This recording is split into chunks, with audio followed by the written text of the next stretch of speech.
going to start with the Alamo Bowl. Is this not? I believe so. Yes.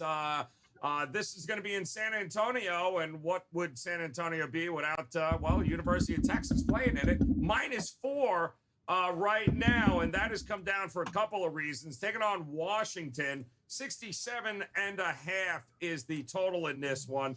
9 o'clock on December 29th. And I guess really, Jimmy, there's two really big things that we learned heading into this week in this game. Number one, I believe Robinson, their leading rusher, which feels like he's been there forever, he's going to the NFL draft, so he's out, right? And then I believe Penix agreed to come back.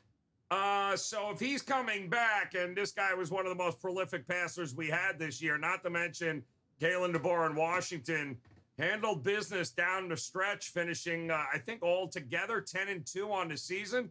This line dropped from 7-4. So maybe, I don't know, is Robinson worth that much to you in this game here as a running back? I mean, Texas usually has a few of those. So what do you think of this matchup coming up? Yeah, so that was my first point. Robinson is worth a lot. It's not just him being out, but yeah, Texas' main weapon was Bijan Robinson. He's not playing in this game, like you said, off to the NFL. And I can't really overstate how important he was to this offense. It's going to be extremely difficult for Texas to cover more than a field goal without him. Longhorns also likely without some key players on the defensive side of the ball. We all know how good Quinn Ewers is, but Michael Penix Jr. has had a fantastic season as well. He's lighting up this Washington offense. Big coaching mismatch as well. Steve Sarkisian, he's probably better off as an offensive coordinator if we're just being honest. And then we got Kalen DeBoer, who's just had a tremendous start in Seattle. So Huskies offense, great, like I mentioned, putting up 40.8 points per game, 521.7 total yards. They've just been outstanding. They're very good on third down. They don't turn the ball over often.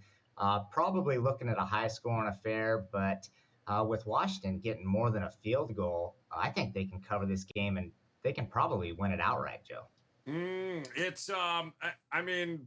Brian Kalen DeBoer, we talked about him over the last couple of years. Certainly Fresno State, definitely a coaching mismatch here. I mean, what he's done with this Washington program has been fantastic, although sometimes their expectations get a little out of control over there, the Huskies. But there is probably no bigger blown out of proportion expectations than University of Texas, the Longhorns, and Sarkisian. I think Jimmy's spot on. Talk about a coaching mismatch here. I don't know. It feels like the dog is an easy pick here. Are you leaning that way as well? Yeah, that's the only way I could look here. Texas came into the season with much higher expectations. I'm not so sure they wanted to be here. They're playing in their own state. They don't get much of a vacation here. Washington, anytime you're out of the north at this point of the season, you're excited to go anywhere as long as it's not snowing. And as far as I know, Texas is one of the few states that's probably not going to get any snow. But it's a situation for myself. When you take a look at the transfer portal, there's a few of them out there that rank the people coming in and coming out. Washington's got 7 out, 7 in, but the 7 they bring in are better than the 7 they had out. Texas, the running back, he was that entire team this year. They went through a few quarterbacks, but he was great. And I'm not usually one who hypes up running backs, but I think he's going to be a successful NFL player. But when you take a look at the transfers coming into Texas, they have 2. They have 13 going out. So they got 13 guys, 11 of them 3-star players and higher, that will not be in this game. That makes a difference. I only made this line 3 if it was full regular season football. And now we're getting a point more with all the transfers and without the best player for Texas. Yeah, I'm in agreement. I like Washington here. Washington, it's interesting too. I guess we're going to be talking a lot about Texas, I guess, when they get what's his name there? Oh yeah, I think it ends in Manning, doesn't it? I don't know how the hell they pulled that off, but there is a Manning on the way, and if you think the hype is big now, yeah, wait until he gets on campus. My goodness, it is going to be as ugly as it can be. And it looks like Tony, Finn, back in the house here. Audio all fixed, all that good stuff there, Finn. Just in time for you to tell us, are you believing that Texas in San Antonio can handle business against Michael Penix and company? Although I don't think so. But what do you think? Are you going for the dog or for the favorite UT here? Check 1, 2. Check. Checking the mail. I got so excited. I had to break my grease pen because someone used a player's name and easy money in the same sentence, and I had to record that very fast. Because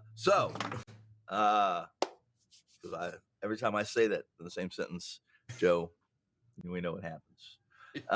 Listen, is Texas worthy of the handicap? Is Texas worthy of putting your hard money on?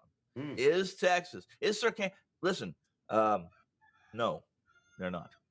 They're just not. They could be full strength here, guys. And I don't have a lot of. This team has been preparing for the SEC now for 6 months. As is Oklahoma, and some even those who left and departed OU did so because they were going to the SEC.